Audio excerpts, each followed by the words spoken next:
This is Whiskey Whereabouts. I'm Tim, and it's week 3 of MALT Madness. Mortlach 12-year, Lochlea Our Barley, the Fettercairn 50% finished in beer casks, Askaig 8-year, and Bunnahabhain 12 Cask Strength. Which one of these whiskeys is moving on? My whiskey journey has taken me to Scotland and back. I've explored whiskey education, tastings, and distilleries from Alba to Speyside.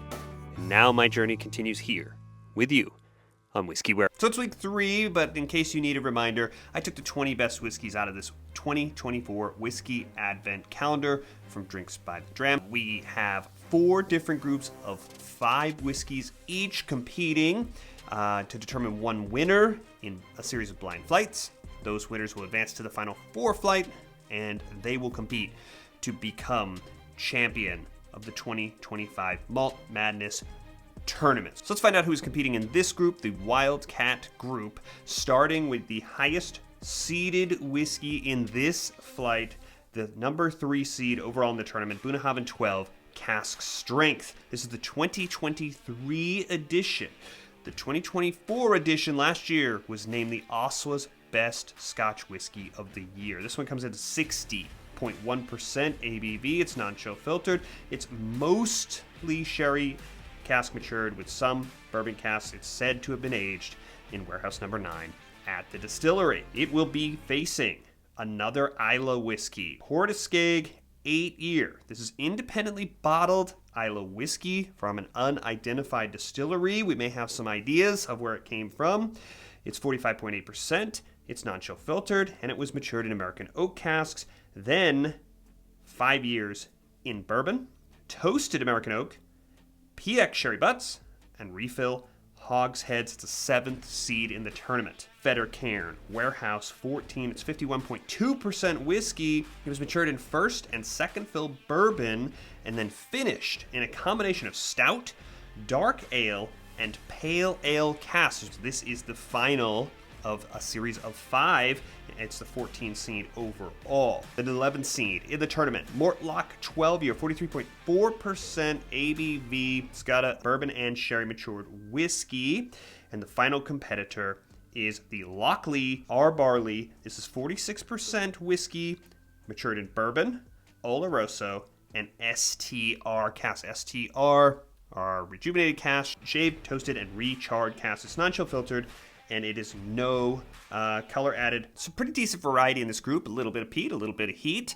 We will start, as I always do, on this side with what I'll call whiskey number 1. They've been poured into the blue glasses and placed randomly. I do not know which whiskey is which, although you will. And I will rate the whiskeys by nose, palate, finish before I declare the winner. And starting on the nose with whiskey number 1, it has a lot of sweetness, almost marshmallow sweetness.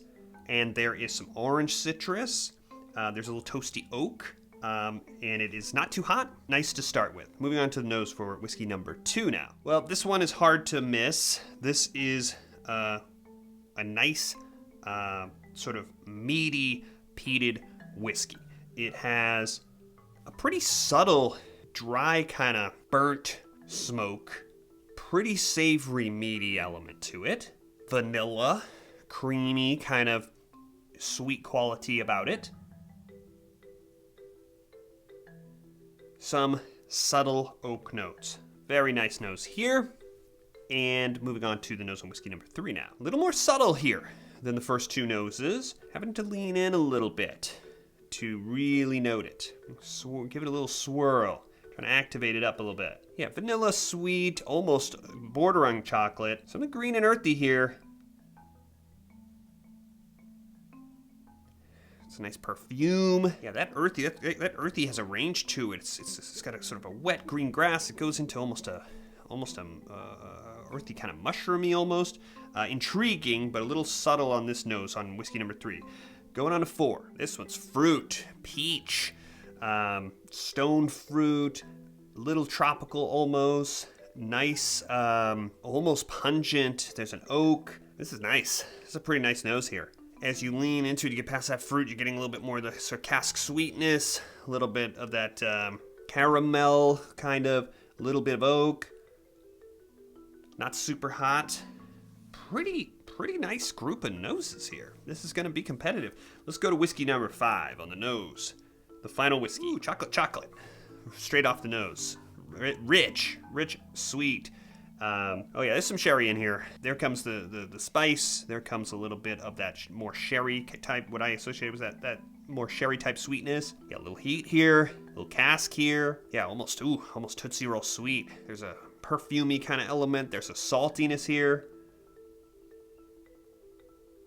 Oh yeah, the longer you sit with this, it's opening up for me, giving me more. Oh yeah, there's almost a mocha coffee kind of element here. Plenty of heat though. So I'm leaning in, trying to get those extra notes, and I'm feeling it there. Okay, so a nice batch of noses. I'm gonna go back through and decide the winner. Okay, so I'm ready to rank the noses. I will start from the weakest nose of the group and work up to the strongest. And I am going to say that the weakest nose is here in whiskey number 3. Very, very subtle. Really got to coax it out. Then I'm going to say whiskey number 1. It's got a little that nice. It's got a nice note to it. Close call for the next 3rd and 4th place noses. I'm going to go for 3rd place with whiskey number 4. I really like this nose, especially after I sit with it. That tropical with the sweet, really nice. I'm going to go with the Isla whiskey, that nice meaty, sort of peaty nose here as the next whiskey. And the winner, the highest ranked whiskey, is whiskey number 5. There's a lot going on in the nose in this class. On to the palates, starting over here, whiskey number 1, some chocolate, citrus, some cask, decent mouthfeel, a little bit of heat, pretty good palate. Moving on to whiskey number 2's palate. I'm getting a lot of sweetness. There's, vanilla. There's some, not a lot of fruit here, not a lot of room for it, not a lot of citrus. The rich sweet elements are there, and that really sort of grilled meat element here. There's no real question what whiskey of this group this one is. We don't know what's in it, but there's a number of reasons why we suspect or expect the whiskey that is in this bottle to be Caol Ila. And it really has what I associate with that real Caol Ila smoked, kind of meaty element. Very satisfying palate. Moving on to whiskey number 3 now. Much more robust than the nose. Not a lot going on. It's sweet up front. Almost dark chocolate. It's got like that coffee kind of element to it. A lot of cask kind of on the palate. Maybe I'm looking for maybe some apple sweet. There's not a lot of fruit here. Not a lot of variety. So this one is a little straightforward in terms of the palate. The palate on whiskey number 4 now. A lot of vanilla sweet. Not a huge, rich mouthfeel. There's much more presence in this whiskey, and it is hotter. It has that much more straightforward kind of sweetness, and as you hold it, you're trying to find the notes. You start getting that sort of pepper kind of tingle. You can kind of feel it has a little heat to it. But you're getting that tropical fruit, that peach. It's more stone fruit than tropical on the palate, but it's there. Maybe almost a licorice. Nice variety of flavors here. Moving on to whiskey number 5 on the palate. Okay, so 2 stages in, I got a pretty good feeling this is the hottest whiskey in the flight. It's so rich, it is hot. We're going to talk about that when we get to finish more. The richness is really what's impressive, though, here. In terms of the flavor, not a lot of exotic flavor, but it's big. There is a, almost chocolate kind of sweetness, really rich. Cut with a caramel, that's salty, it's in there. As you go through the notes and you sit with it, you start getting that, it's not even that black pepper, it's almost that numbing on sides so that you can really tell you've got a little heat here. You're getting that whole cascade of the sherry.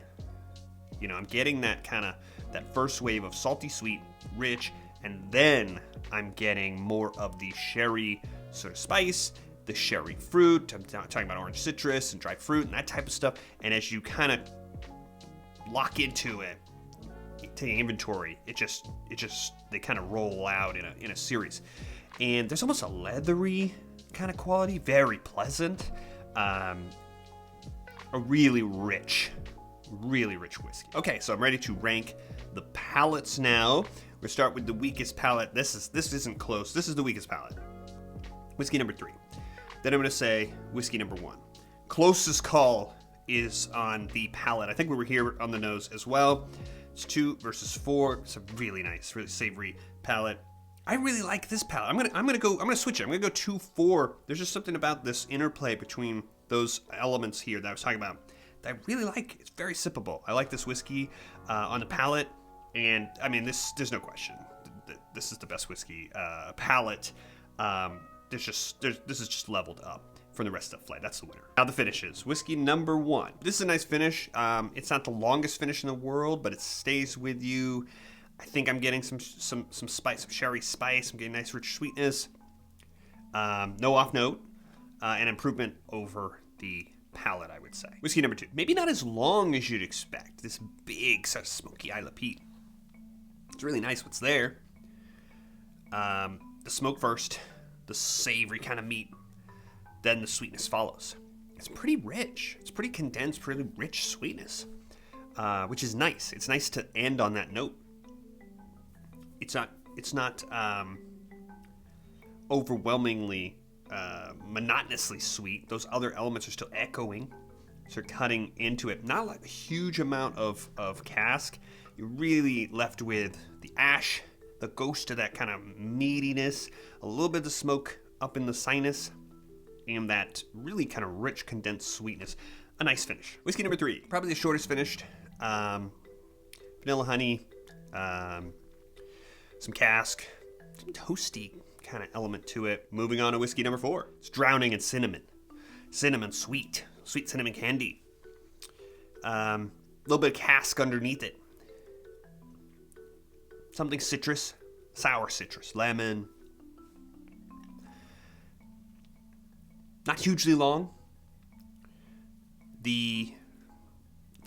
That sweet kind of cinnamon kind of rides over the top of everything all the way. It's not an unpleasant flavor, but I would say that it's not super balanced. The final whiskey, it's no question which whiskey this is, and it is a wave of heat that like you get like vapor in the sinus.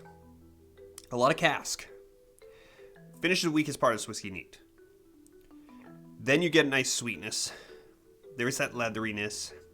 It is a chocolate sweet, rich and condensed. And that caramel, that salty, that is there. You really got to let the finish kind of play. It's a long finish. I can still feel it right now, right here. You really got to let it play out before you can really start getting in tune. The notes are being played really loudly on the first wave of this finish. Not a lot of room for some of that sherry is there. It's there throughout, and there's those sherry notes, and they're rich and they're there, but you can't really access them on the first wave. This is a whiskey that really should have a little water. Not too much. It doesn't need a huge amount, but especially on this finish, I'm really feeling the heat. Sipping this whiskey, I would want to hit it with a little bit of water to shave some of that off, open up some of those more subtle notes I know are there. They're just a little bit. And it's the first stage where you can really feel. I mean, you knew the heat was there, but that's the first stage where you're like, it's a little much. Let me turn down the volume just a little bit. It's still just a huge finish and a really nice, rich, deep whiskey. So I'm ready to rank the finishes. Going to shake it up just a little bit. I am going to say, though, that whiskey number 3 is going to be the weakest finish. Then I'm going to say that the next finish is whiskey number 4. Not bad. Not on the same level as it had been in the other stages. The next finish I'm going to say is finish number 1.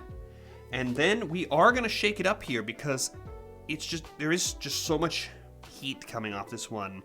Just sipping these whiskeys. I am, as rich as it is, I'm going to say that it's going to be second place here for whiskey number 5. And that means whiskey number 2 has the top finish. So I, the committee, have now tabulated the results of the first 3 stages, and I'm ready to rank the whiskeys in the Wildcat Group and determine the winner who will advance on to the Final Four flight to compete to be the champion of Malt Madness 2025. And I'm going to start with the weakest whiskey. It was the weakest in all three stages, unfortunately for this whiskey number 3, and it is that Mortlach. And that Diageo presentation is just a killer. Moving on to the next whiskey, I'm going to say it's whiskey number 1, which is that Fettercairn whiskey, which did solid, especially in finish. Next up, the whiskey is going to be number 4. And this whiskey is that Lochlea. I really enjoyed this whiskey. I ranked it pretty highly in terms of the palate, and it came in 3rd on the nose. So I really enjoyed this whiskey, and that leaves us with the top 2, and it's not that suspenseful because one of these whiskeys finished first twice. I docked it for the heat on the finish, but it really was in another class, I think, in this flight. The second place whiskey finished first only in finish, second in nose, but only 3rd on palate. So the second place whiskey is going to be this Askaig. That's what this is. And obviously the winner is this Bunnahabhain Cask Strength. This is a serious whiskey. I just like to cut it just with a little bit of water, maybe to adjust it to my perfect preference on the finish. And it would have had probably a sweep here. A formidable whiskey advancing on to the final 4. So that is the 3rd of our 4th competitors. We have one more flight to go to determine who else will advance. It's next week. Make sure you subscribe. Hit this big button right over here so you don't miss it. I'll see you next week.